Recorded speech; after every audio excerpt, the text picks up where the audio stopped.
Je vous remercie, Monsieur le Président. Monsieur le Président, Madame, Monsieur le Ministre, les ministres, honorables collègues.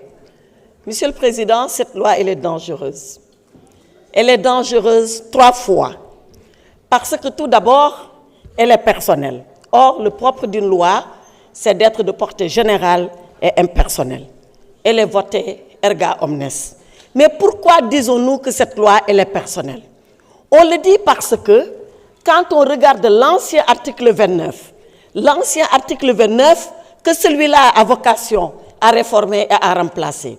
Dans cet ancien article 29, il y a une série de délits qui ont été listés et où on a dit qu'une fois qu'ils ont été commis, le juge peut prononcer la peine complémentaire d'inéligibilité. Et regardez bien ce qui nous est proposé aujourd'hui. Dans l'ancien article 29, il y avait la contumace. Dans ce nouvel article 29, on a supprimé la contumace. Contrairement d'ailleurs à l'avant-projet du président de la République qui maintient la contumace. Qui, ici, peut être concerné par la contumace? Tout le monde sait ce qui se passe. Mais comme on le dit, on ne peut pas parler de corde dans la maison d'un pendu. Voilà pourquoi toutes les dispositions de cette loi ne renvoient qu'à une seule et unique personne. Et d'ailleurs, je salue le courage de ceux-là qui l'ont reconnu. Mais ce n'est pas le plus grave. Le plus grave, et qui fait que cette loi est hyper dangereuse, c'est qu'elle rétroagit. On l'a suffisamment dit. La rétroaction d'une loi est une disposition spéciale, particulière. Et d'ailleurs, quand il arrive au Parlement de la prononcer, le Parlement s'explique sur les raisons de la rétroaction. Or, ici, la seule raison est que le Parlement n'invoque pas d'ailleurs, qu'il garde sous silence. La seule raison, c'est qu'on veut effacer des peines qui sont devenues des peines absolument définitives. Alors, est-ce que la loi peut venir seulement pour redresser des décisions de justice, pour entraver à des décisions de justice qui ont été prononcées en instance, en appel, en cassation et même en rabat d'arrêt? Voilà pourquoi cette loi est dangereuse. Troisièmement, et c'est le plus grave, la loi permet aux citoyens sénégalais de se rebeller contre les décisions de justice. J'ai trouvé ça particulièrement grave et je vais vous donner lecture ici. Aucune condamnation liée à une infraction non mentionnée au présent article ou à l'article L28 du présent code ne peut empêcher l'inscription d'un citoyen sur les listes électorales. Quand le juge dit que le citoyen ne peut pas s'inscrire, eh bien, la personne peut refuser la décision de justice. Contrairement au préambule de notre Constitution, qui dit que nous devons tous nous soumettre aux décisions de justice. Donc, je considère que cette loi, elle est dangereuse. Elle est dangereuse pour notre démocratie. Elle est dangereuse pour notre République parce que c'est une loi personnelle, parce que c'est une loi qui rétroagit pour faire entrave à des décisions de justice, parce que surtout c'est une loi qui incite à la rébellion des personnes et des citoyens contre des décisions de justice qui ont été rendues souverainement par les cours et tribunaux. Monsieur le Président, cette loi n'est pas une loi. Elle n'est pas une loi. Quand on lit son exposé des motifs, on comprend qu'elle n'est pas une loi. L'exposé des motifs renvoie à l'intention du législateur. Quelle est l'intention du législateur ici? Rien, sauf à légiférer pour une personne. Quand on légifère pour une personne, on ne fait pas œuvre de loi, on ne fait pas œuvre de législature. Et en lisant cette loi, mon esprit me renvoie qu'à un seul mot qui caractérise cette loi, c'est le galimatia. Un galimatia législatif. Nous ne devons pas accepter cela. Notre Parlement n'est pas digne de galimatia législatif. Je vous remercie. Merci beaucoup. Honorable Aïb Dafé, vous avez la parole.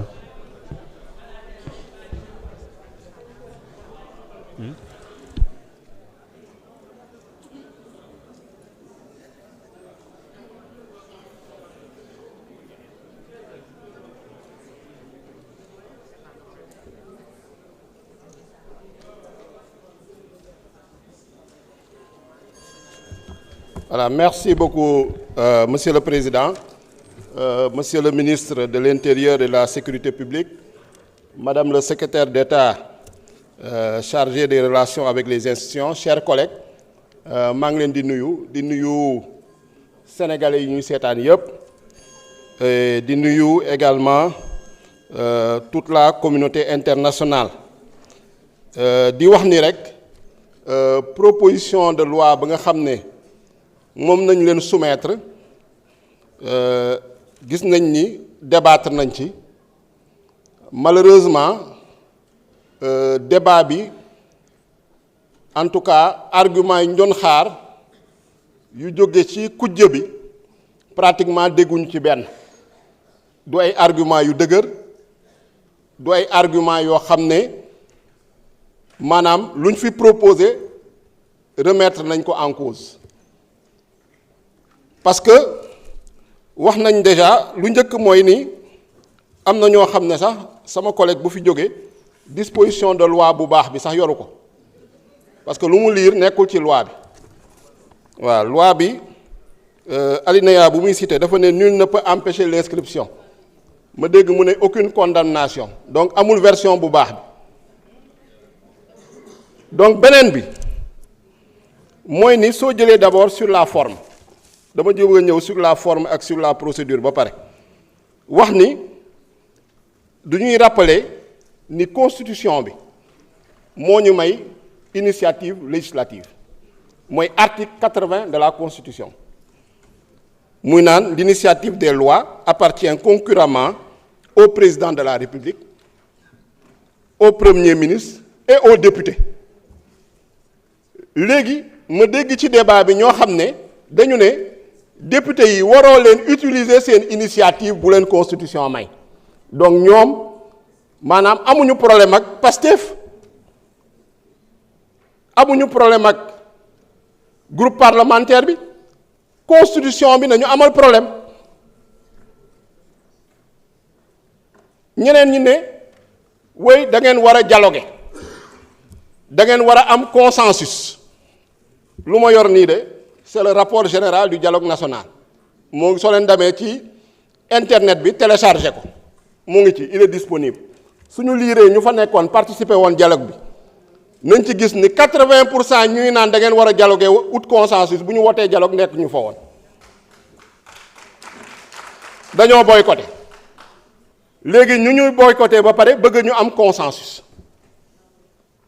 ba pare nee ñu ci point bii ngeen di wax amu leen ci dialogué wu leen ci concerté wu leen ci te ci biir dialogue bi rapport dialogue bi soo ci duggee à la page 20 nga demaat à la page 54 nañ ne lii aspect bii le prononcé exclusif de la déchéance électorale par le juge c'était ça le point inscrit à l'ordre du jour du dialogue national pendant une semaine ça aboutit à un point de désaccord soo demee à la page 54 on dit très clairement quelle était la position de la majorité quelle était la position de l'opposition et de la société civile lu ñu mën pour waxtaan ba am consensus su ñu am consensus bëri na soo duggee ci rapport bi gis ko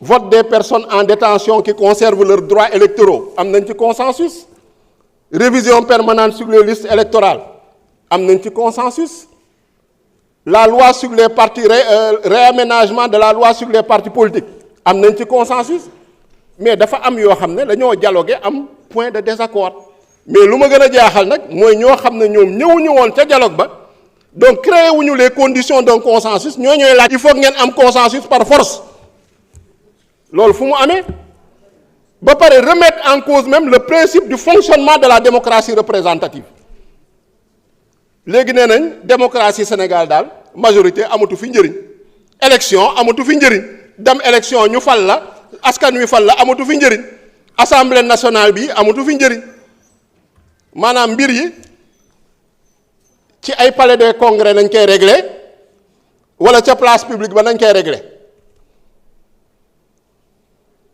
que fait-on des représentants du peuple yu nga xam ne dañ leen fal pour 5 ans au suffrage universel direct constitution bi jox leen cër règlement intérieur bi jox leen cër ñu ne non non loolu yëpp amul njëriñ même soo leen dialogué amu leen consensus da ngeen war a continuer di dialoguer ba am consensus par force su boobaa kañ na ñuy légiférer xanaa en 2050 si ñoo xam ne ñoom seen bopp ñoo ne ñoom saa yi ñu wootee dialogue du ñu dem ministre de l'intérieur nee na leen kaay leen ñu waxtaan waxul dialogue de ñu ne non non du ñu dem rencontre d'échange la leen wax mu informer leen sur les processus électoraux ñu ne du ñu dem léegi ñooñu nag ñooy laajte consensus te consensus léegi bu ñu bëgg consensus par force la ça veut dire que on est dans une logique kafkaïenne on est dans l'absurde en réalité lu ma yaakaar wax nañu également sur la question de la légalité de la procédure loolu amul benn doute procédure bi elle est conforme à la Constitution elle est conforme au règlement intérieur élégance lu si jiitu mooy nga respecter la loi la Constitution c'est ça d'abord l'élégance respecter la Constitution respecter la loi respecter la réglementation loolu mooy élégance d'abord mais élégance boo xam ne day sukkandiku ci violation de la Constitution et de la loi loolu ce n'est pas de l'élégance donc nañu delluwaat xel yi xam ne Sénégal système politique bu fi nekk dañ ko organiser il y a des textes muy constitution bi muy également loi yi muy suñu règlement intérieur am na loo xam ne tam esprit la moom ngeen ne suñu wootee dialogue nit ñi dañu war a wuyu saa ñu wootee dialogue dem nañu wuyu ji waxtaan nañu jot nañoo am ay consensus mais am nañu ay points de désaccord nag point de désaccord nag suñ ko amee lan moo war a trancher du askan wi lu mu tànn du majorité voilà donc c'est le jeu loyal et équitable d'une majorité qui gouverne et d'une opposition démocratique loolu moo nekk dans le préambule de la Constitution donc sur ce plan-là yaakaar naa ne Assemblée nationale le groupe parlementaire PASTEF amul dara lu mu war a reprocher wu lu mu waroon daf yépp daf na ko te loi bii ñu proposé dañoo jàpp ni moo gën ci askan wi moo gën ci suñu système électoral ak ci suñu système politique suñu ñëwee